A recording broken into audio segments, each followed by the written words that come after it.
Puerto Rico. Besides the palm trees and beaches, the hurricanes and the state rights issues, Puerto Rico has jumped into the news cycle this time for very different reasons. YouTuber Logan Paul announced he was moving out of LA and going to this small Caribbean American territory. I just announced and told my friends that this is the last episode of Impulsive thanks ever. for watching. Goodbye. I'm moving to Puerto Rico. I was there this past week kind of scouting it out.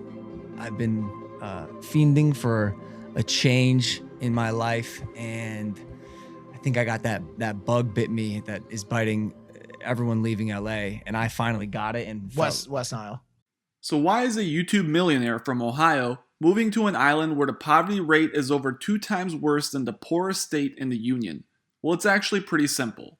Taxes. Due to a technicality, Puerto Rico is a tax haven paradise for American citizens. It falls in an interesting legal gray area. It's part of the United States, but it's a territory, not a state.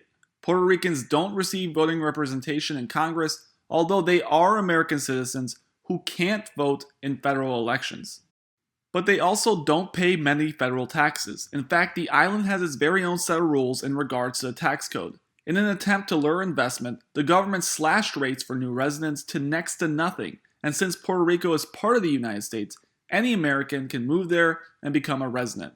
This creates a tax loophole. Americans who live in America pay U.S. federal taxes. Americans who live in foreign countries pay U.S. federal taxes. But Americans who move to Puerto Rico often don't. With the correct tax planning, new Puerto Rico residents could legally pay a tax rate close to 0%. With Logan Paul pursuing investments in the cryptocurrency space alongside the typical stock market, the island nation is the perfect way to save hundreds of thousands, possibly millions of dollars in tax.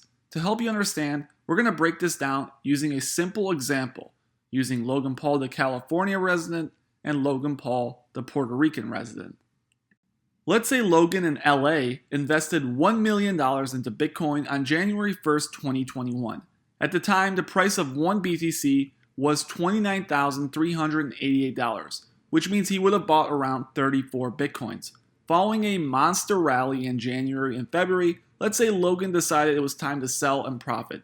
He hypothetically sold on February 21st for $57,000 a coin. This would have resulted in a profit of $940,000. In California, with its 12.3% tax for top earners, Logan would have owed the IRS $463,000, essentially a 50% tax. His real profit would have been $477,000. In that same scenario in Puerto Rico, Logan would have essentially paid $0 in tax, maybe a few thousand for one-time paperwork and fees. Given his wealth, I'm sure these savings could easily rack up into the millions of dollars every single year. There is a catch though. In order to qualify for this tax break, you have to spend 183 days in Puerto Rico and have something called closer connection within the island. Simply put, you need to completely move out of the US and avoid any close connections with the US. This would involve closing your US bank accounts, selling your house and other personal property, canceling membership in local organizations, and you likely need to buy property there in Puerto Rico. The island isn't exactly an ideal place to live. For one, like I mentioned earlier, it's got a poverty rate over 3 times worse than California's, a murder rate 4 to 6 times worse, a dwindling population, a subpar electrical grid, worse infrastructure, and they speak Spanish as the primary language, something Logan and the majority of Americans do not. All of this can be looked past when it comes to saving millions, and to be fair, the vast majority of Americans taking advantage of these tax loopholes are living in luxury pockets like Dorado Beach, exclusive areas for the rich and famous. Even Peter Schiff, who has lived on the island for years now, acknowledges the problems. But with money, you can relieve some of these issues, as he states in the following interview.